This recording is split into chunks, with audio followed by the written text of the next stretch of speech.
Ladies and gentlemen, it is 6 minutes past 7, and in the interests of not taking up too much of your evening, I think it best that we make a start. I need to start by saying welcome and thank you. Welcome to yet another in the MSSC series of training spotlights, this one on recognised prior learning and experience. And thank you for giving up your time this evening. My name's Cliff Lewis. I'm the training manager for London area. And I'm joined very much in the background at the moment by Flora Stewart-Sandyman, who is the head of Sea Cadet Learning Development for the Marine Society. I need to let you know that this session is being recorded. So please, if you are going to speak later on, mind your P's and Q's, as this will be available as a recording on the website at a later date.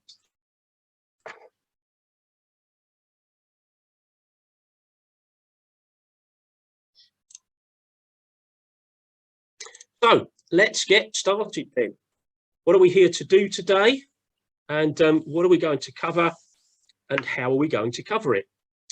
I intend to take no more than an hour of your time. I've used PowerPoint because nobody deserves an hour staring at my ugly mug for an evening. Approximately, out of that hour, approximately 30 minutes of it is actual presentation.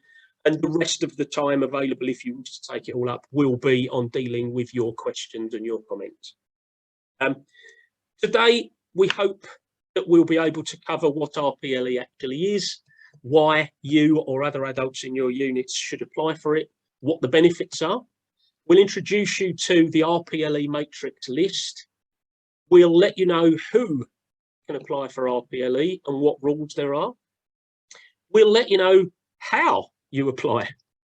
And we'll let you know what to do if there's a qualification that you or somebody has got that isn't existing on the RPLE matrix. We'll also let you know what can't have RPLE applied to it, because that's important too. We'll cover a little bit about whether RPLE can apply to cadets. We'll look at who actually approves the RPLE requests and what the appeals process is if you don't agree with the decision that is made, and where you can find more information on RPLE. There is a very good chance that during this you will have questions. Please make sure you've got a pen and paper for your notes, as we will have a question and answer session near the end.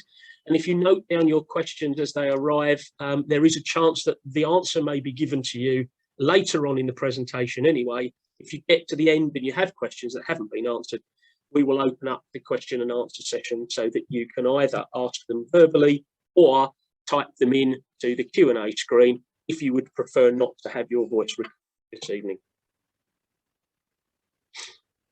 Like all Sea Cadet learning, we need learning outcomes. These are the learning outcomes for this evening's session.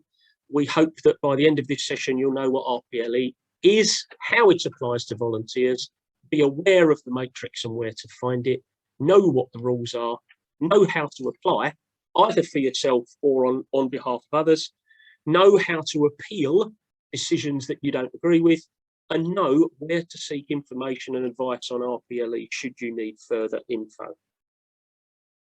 We do apologise, depending on the number of questions, we may not in the allocated time be able to answer them all. Those that we can't answer now, we promise we will take away.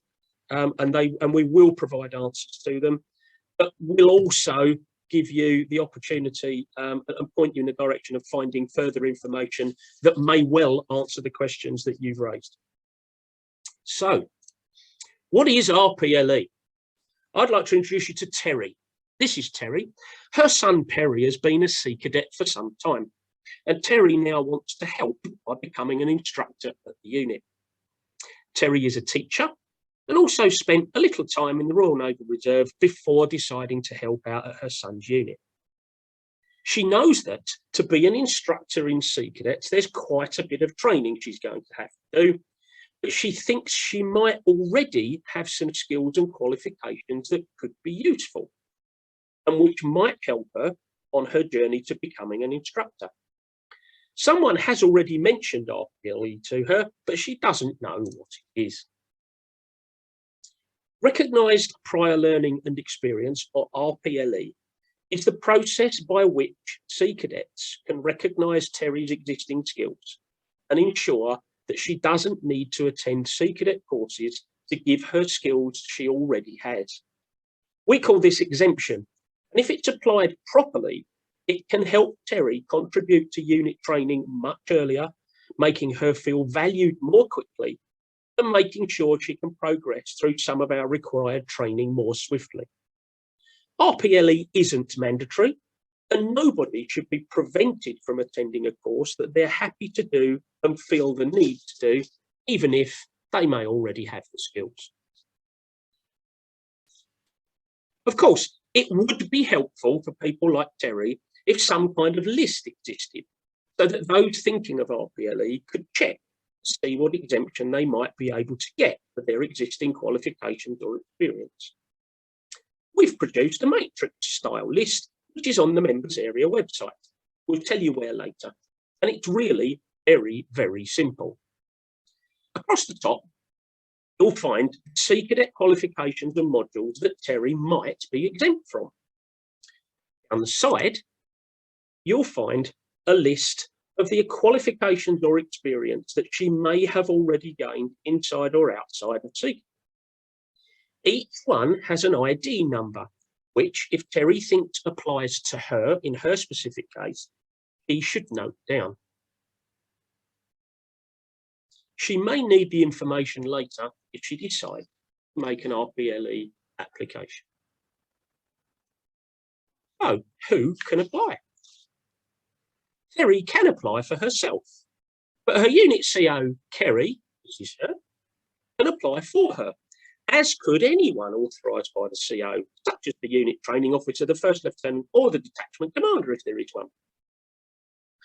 Applications can be made for newly enrolled adult volunteers, longer serving volunteers who may have gained qualifications outside of the Sea Cadets, and even former cadets who transition to adult volunteer. Just about any subject at any level could qualify for RPLE. It's always worth checking. For example, the CO herself might have gained a first aid qualification through her employer, which might be equivalent to a Sea Cadet recognised one. Sometimes, even qualifications gained within Sea Cadets might provide exemption from something else. If in doubt, it's never wrong to check and ask if there is. In this case, the CO, Kerry, isn't sure what she might have to do in Terry's case, so she'll need to check the rules on the website. They're very simple. Any evidence of qualifications or experience needs to be attached to Terry's adult record on Westminster, and there must be evidence that those qualifications and that experience are current and have been used recently. Most qualifications gained over 5 years ago will probably have expired, and if they haven't, will need to be supported by some evidence that the skills have been used regularly and recently. Sadly, doing Royal Naval drill 30 years ago in the armed services probably won't count as RPLE. If qualifications and experience are current and the person is considered competent, then it's quite possible that a new adult like Terry could even be exempt from all of our adult core modules. So how do you apply, you ask? Terry thinks that some of her existing experience and qualifications might mean that she's exempt from some of our core modules. She sat with her unit CO and looked at the RPLE Matrix on the website, and this is what they found. As a qualified teacher who is still teaching, RPLE ID P1 shows that this will mean that she is exempt from the Learning and Development or Working with Young People Foundation core module, so can apply for RPLE. The green dots in the circle simply means that it's an exemption that doesn't require any further guidance or information. Terry also recently left the Royal Naval Reserve as a senior rate, and the ID code S5 shows that her military experience could also mean she can apply for exemption from our SCC core drill module. The green arrow in this case simply means that there is further guidance on the website regarding this particular RPLE item.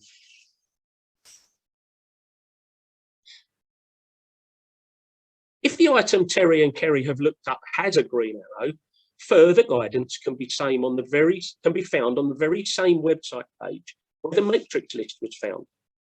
It might say, for example, that a relevant first aid qualification might also be needed for an RPLE element to be approved.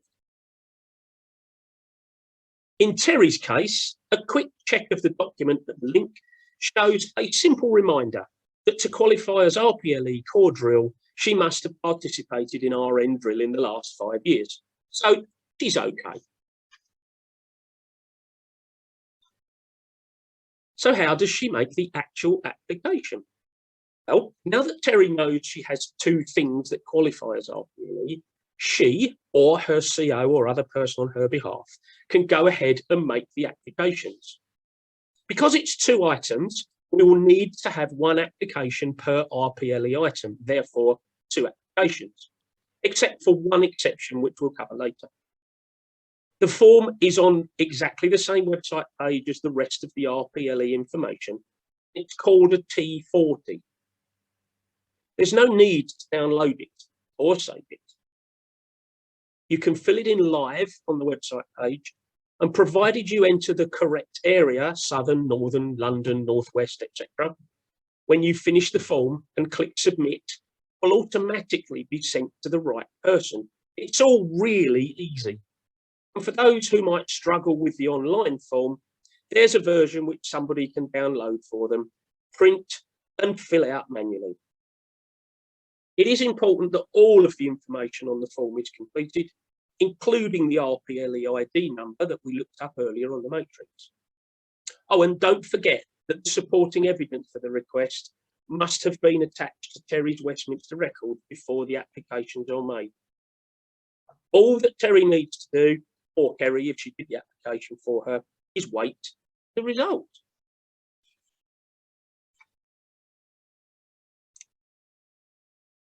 But what I hear you cry if my qualification isn't listed on the matrix. Well, some adults have qualifications and experience that indeed do not appear on the matrix list or any of the supporting documents. Terry need not worry. So long as she has evidence and the experience or qualification she has is relevant to one of our own SCC modules or qualifications, then there's every chance that an application for RPLE might be successful.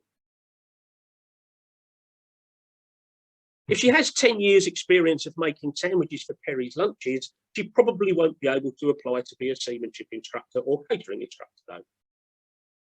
She can discuss it with her CO, who can consult a subject matter expert, usually one of the area staff officers, and still make an application.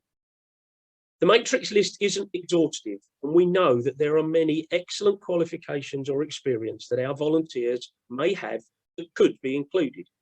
This is why the list is updated every month with qualifications that our volunteers and units have told us about, which align to our learning outcomes. So it's always worth a second look a few weeks later. There are, however, a few things that RPLE can't be applied to. Usually, volunteers can't be given RPLE towards any of our joining or induction programme modules, such as DBS, Induction Day, or any of the e-learning modules that are a compulsory part of joining us, as these are designed to inform them of our own operating procedures and expectations. There is a single exception, and I promise we'll mention it later. There's also no RPLE exemption from renewing the normal compliance modules every 3 years. Once again, if you're unsure, please ask someone.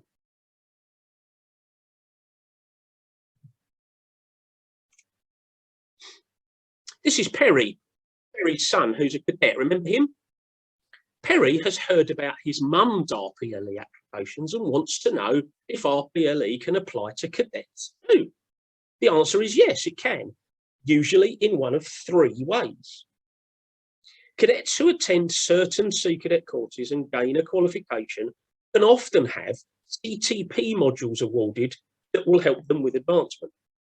For example, Perry went on an SCC meteorology proficiency course and passed.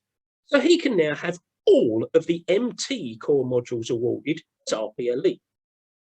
He also gained an RYA Level 2 power basic, so can be awarded our basic navigation specialisation as it's part of the RYA powerboat syllabus. There are plenty of other examples, and once again, there's a very helpful Cadet RPLE document on the website that Perry, his mum, or CO can look at. This type of RPLE doesn't necessarily need an application via the website to approve. Perry's CO can award CTP modules or ask one of the unit staff to do it. Cadets who gain qualifications that we recognise, such as RYA sailing qualifications outside of the Sea Cadets, can of course have them awarded if they present the unit with evidence. This is the second way in which cadets can benefit from RPLE. Cadet RPLE can also be awarded when Perry makes the transition to adult volunteer. If he did particularly well as a cadet, he can be exempted from a number of our adult core modules. This is the one occasion when a single RPLE application form can be made for multiple items.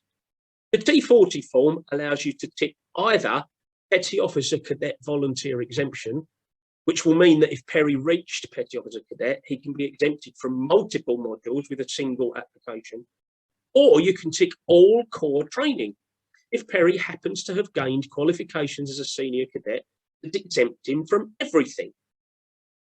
If Perry completes the new Cadet to Volunteer course called C2V, he'll also be exempt from our Induction Day e-learning course when he becomes an adult volunteer. This has made Perry very happy, as he's really looking forward to becoming an instructor, and now he's working even harder as a senior cadet. So, what happens next? What's the process once an application has been filled in on the website and you've clicked submit? Who approved it? How long does it take? And what if Terry doesn't agree with the decision? When Terry or Kerry clicks submit, the RPLE application goes direct to either the training manager or the area training officer, depending on which area you're in. They will carefully examine the application and they'll check Terry's Westminster. They will also refer to the guidance. If it's an existing listed RPL item and there's no further consulting needed and all of the required evidence is attached on Westminster, they will simply award the module or qualification requested and reply. If it's an item that isn't on the list or one that requires further clarification, they will consult the relevant subject matter expert, usually an area staff officer or headquarters staff officer, who may wish to speak to the volunteer themselves about their experience or qualification. A decision will be made, and again, a response will be sent. The entire process shouldn't take more than 4 weeks, but is usually much quicker for the simpler and more straightforward applications. If you haven't heard anything after 4 weeks, it's perfectly okay to contact the training manager or the area training officer for an update. The approval process is simplified, we hope, in this diagram, which, guess what, you can also find on the website page. We think the entire submission and approval process is simple and exceedingly convenient, certainly much more than in the past. Terry can apply without needing to ask the unit admin or the CO to do it for her, although it's always a good idea to let the CO know she's going to apply, and decisions and awards are usually very quick. Of course, if an application is turned down, a reason will be given. It's possible that Terry may not agree with that decision, so she'll want to know who she can appeal to.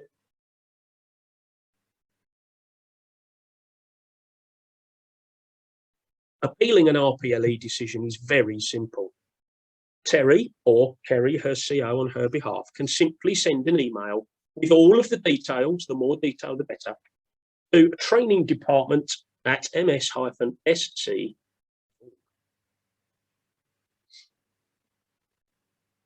the email needs to explain why she doesn't agree and request that the decision is reviewed. The original application will then be reviewed by either our Assistant Director of Sea Cadet Learning or one of his staff. And Terry will be told when the review is complete and if her appeal is upheld or not. Again, a full explanation will be given, and this time the decision is final. You should expect to hear the appeal decision again within 4 weeks. If Terry and Kerry have carefully checked the original RPLE criteria and submitted the request correctly, it's unlikely that an application will be denied. And the examples we have used for Terry so far certainly would not be turned down.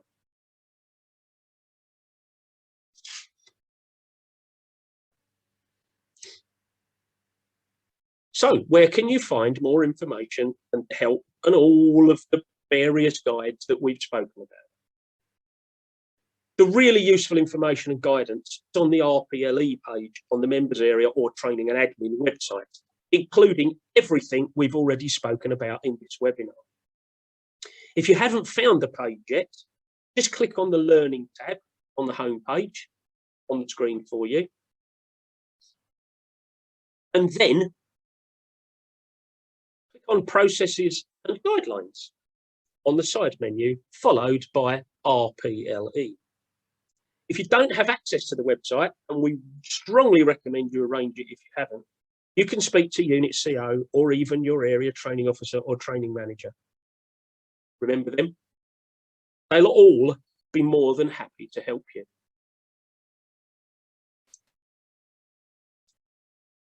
The key things that you need to remember in order to make sure that RPLE applications are successful are on the screen.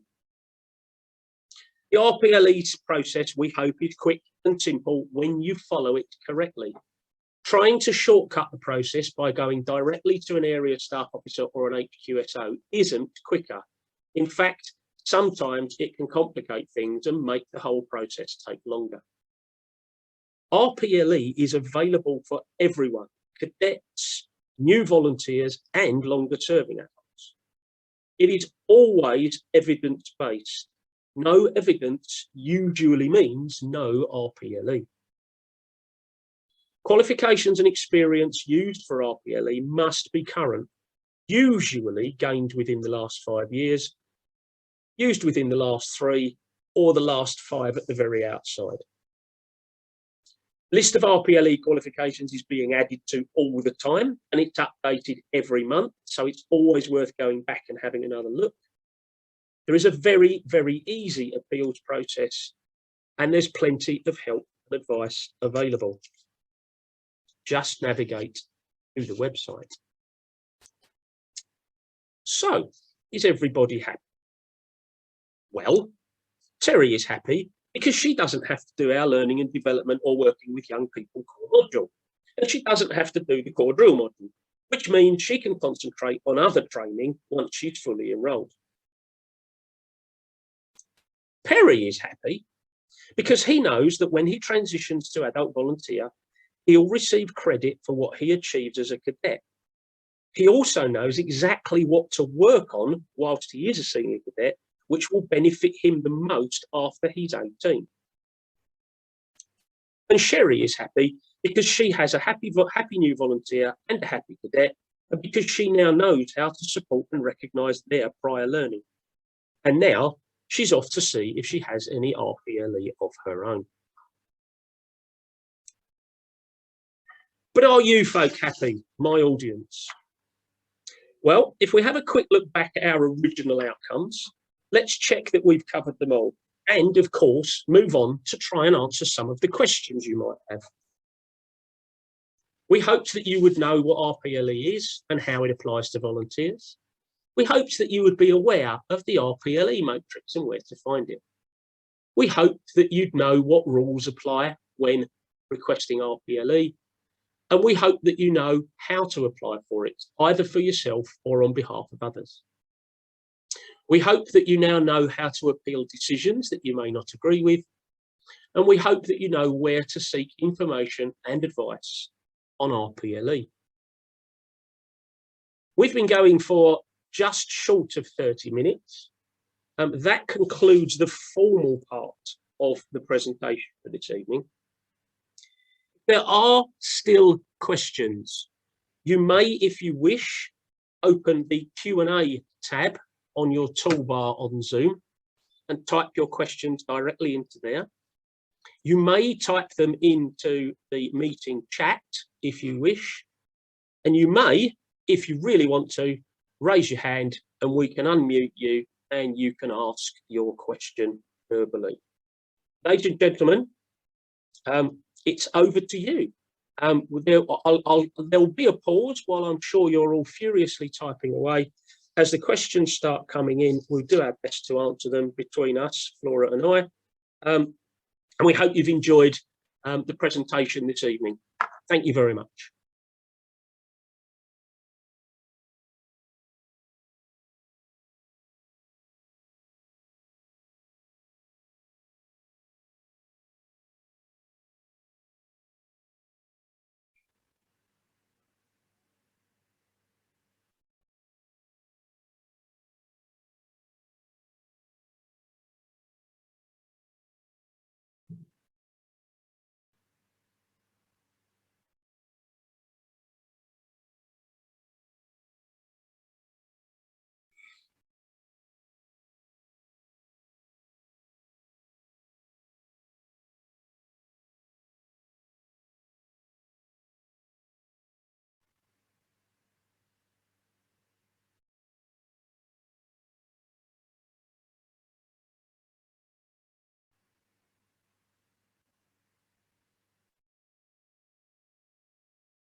Clint, we've had a question come in. Are you happy for me to read it out?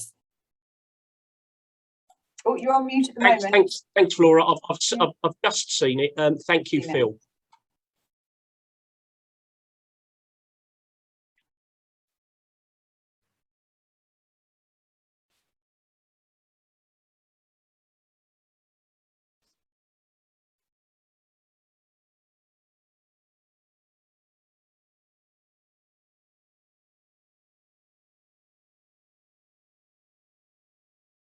Okay, so to answer Phil's question, then, the question for those of you who can't see it, the unit, including Phil himself, has lots of merchant Navy officers. They're highly qualified in various subjects, and applying for RPLE is time-consuming and admin-heavy. It also included direct entry into the Corps at certain ranks subject to interview. Across the Corps, we're still seeing variations on policy depending on the area. At the last session, this was going to be looked into. Is there any forward movement on this? Thank you. I think there's probably two answers to that. One, which I can provide from the point of view of the areas, and one which I think, Flora, you'll probably need to provide on the point of view of whether there's been any movement going forward. For me, we've tried to keep it as quick and simple as possible. It shouldn't be particularly time-consuming and admin-heavy, although I do understand you're in the unfortunate position where we're not just talking about one adult, we're talking about many, and all I can say to that, Phil, is lucky you. And that I can see if they've got a lot of qualifications between them, it would take a bit of time. I'm hoping that you're not seeing variations any longer since the new RPLE system came in. I can only sympathise with the fact that it would sound like you have lots of RPLE forms to fill in. In London area, we'd be more than happy to assist you with that task. Flora. Yeah, just to echo what Cliff said there, it's great that you're in that position where you've got lots of merchant Navy officers with what sounds like really valuable experience. The point that you've mentioned there about direct entry into the Corps at certain ranks, I think that's probably one for operations. I will find out whether there's been any update on that one. As you can imagine, with a new captain, that might have not been a priority, but I will take your, actually, if you could email me with, private message me, Philip, with your email address, that would be great, and then I can give you an update directly once I've heard from operations on whether there is an update on direct entry into the Corps. yeah, if you'd be happy to do that, I will follow up with operations. Thank you, Flora. There's a question in chat. Thank you, Debbie, for submitting this one. If I previously applied and completed a T40 for a new adult, but applied for multiple qualifications on one form, should I now start again with one form per qualification? I can only answer that it will depend entirely on the reply that you've had so far. If you've already had a reply stating that the application is either approved or not approved, then there would clearly not be any need to do the whole thing again. If, however, you have yet to have a reply and it's been more than 4 weeks, then please, I would contact either your training manager or your area training officer. It may well be that the reason you haven't had a reply is because the form has been incorrectly submitted. I would have hoped that if it was less than 4 weeks ago, you would have had some kind of reply by now. If not, please feel free to gently remind area training officer and training manager that you're outstanding a reply.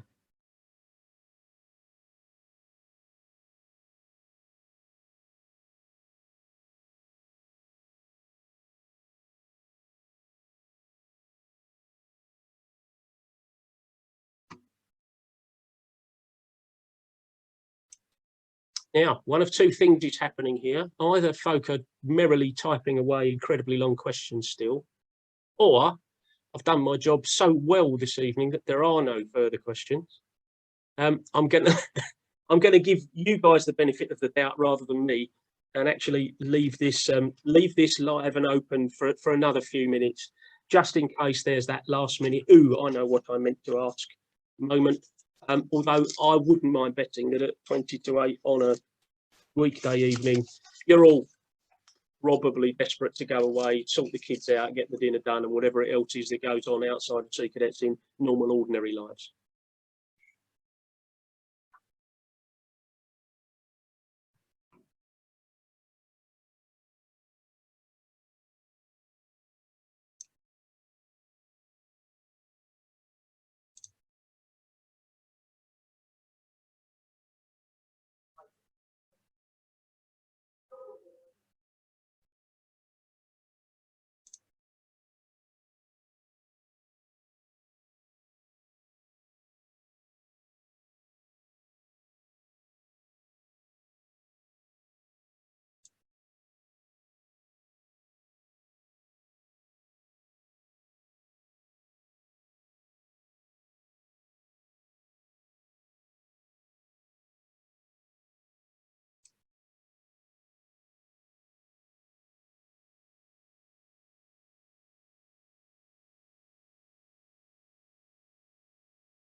Well, I think we've dwelled a pause for long enough. Thank you for your time this evening. I hope you found this training spotlight useful and informative. If you have, please tell your Sea Cadet colleagues to have a look at the recording, which will be available soon. It will be put up on the members area training and admin website. If you found it interesting and informative, there's no reason, of course, why you shouldn't share it with as many people as you possibly can, particularly those who you know may have not been available this evening. Thank you all very much. Thank you to my fellow panelist, Flora. I'm going to apologise for what may have been a somewhat croaky delivery this evening. I'm currently dying from that horrible thing called man flu, which we all know is the world's worst disease. I'm probably terminal. I possibly only have hours left, but I'm glad I managed to get to the end of it. And thank you guys. And we're looking forward to the next training spotlight.